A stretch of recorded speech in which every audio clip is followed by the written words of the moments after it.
Halo Sobat Ortopedia, saya Dr. Nufus. Hari ini kita akan membahas tentang mata rabun.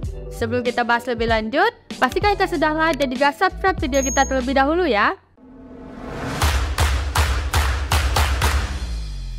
Mata merupakan salah satu organ indera manusia yang mempunyai fungsi yang sangat besar. Rabun jauh adalah salah satu penyakit mata yang tersering dan juga menjadi beban kesehatan masyarakat di seluruh dunia. Rabun jauh adalah suatu kondisi di mana cahaya yang masuk ke dalam mata itu terfokus di depan retina, sehingga membuat objek yang jauh itu terlihat kabur.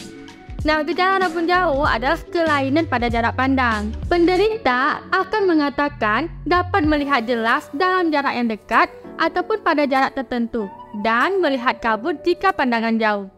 Nah, kemudian biasanya mereka juga sering memicingkan mata, kemudian sering mengucek mata dan terlihat tidak menyadari keberadaan objek yang jauh dan juga sering sakit kepala. Secara klinis dan juga kelainan patologis, rabun jauh ini dibagi menjadi dua. Ada rabun jauh yang simpleks ataupun fisiologis dan juga rabun jauh patologis. Nah, rabun jauh simpleks ini terjadinya kelainan penglihatan yang ringan, yang mana dia ini berkembang dengan sangat lambat. Biasanya tidak terjadi kelainan organik dan juga dengan koreksi yang sesuai bisa mencapai tajam penglihatan yang normal. Nah, berat kelainan refraksi yang terjadi biasanya yaitu kurang dari -6. Sedangkan pada rabun jauh patologis atau disebut juga dengan rabun jauh degeneratif ataupun rabun jauh maligna ataupun rabun jauh progresif. Nah, keadaan ini dapat ditemukan pada semua umur dan terjadi sejak lahir. Tanda-tandanya yaitu adanya progresivitas kelainan penglihatan yang khas pada pemeriksaan oftalmoskopik. Nah, pada anak-anak, diagnosis ini sudah dapat dibuat jika terjadi peningkatan tingkat keparahan miopia dengan waktu yang relatif pendek. Kelainan refraksi yang terdapat pada miopia patologik ini biasanya lebih dari -6. Beberapa pakar kesehatan mata meyakini bahwa rabun jauh ini bersifat keturunan, tetapi sejumlah pakar lain menyebutkan dipengaruhi oleh beberapa faktor lingkungan. Faktor lingkungan seperti pekerjaan dengan jarak dekat dan juga membaca berperan penting dalam perkembangan miopi ataupun rabun jauh. Kurangnya kegiatan di luar ruangan juga mempengaruhi pertumbuhan miopi, karena vitamin D yang didapat ketika melakukan aktivitas luar ruangan juga memiliki peran dalam pembentukan kolagen, di mana ini merupakan komponen utama dari sklera. Intensitas cahaya yang tinggi juga dapat mempengaruhi tingkat keparahan rabun jauh, karena ini mempengaruhi bekerjanya pupil dan juga lensa mata.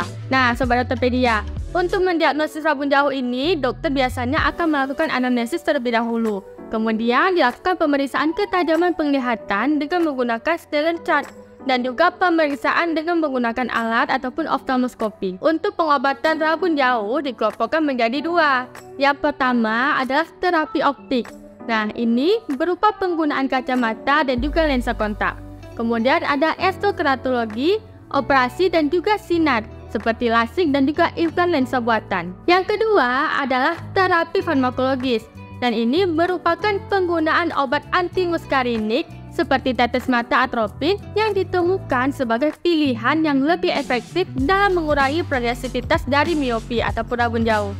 Nah, namun sayangnya penggunaan tetes mata atropin ini memiliki efek samping. Contohnya jadi lebih sensitif dengan cahaya, kemudian mengurangi penglihatan jarak dekat, menyebabkan mata kering, dan juga lain sebagainya. Ada pun beberapa cara yang bisa kita lakukan untuk mencegahnya ataupun memperlambat perkembangan rabun jauh ini.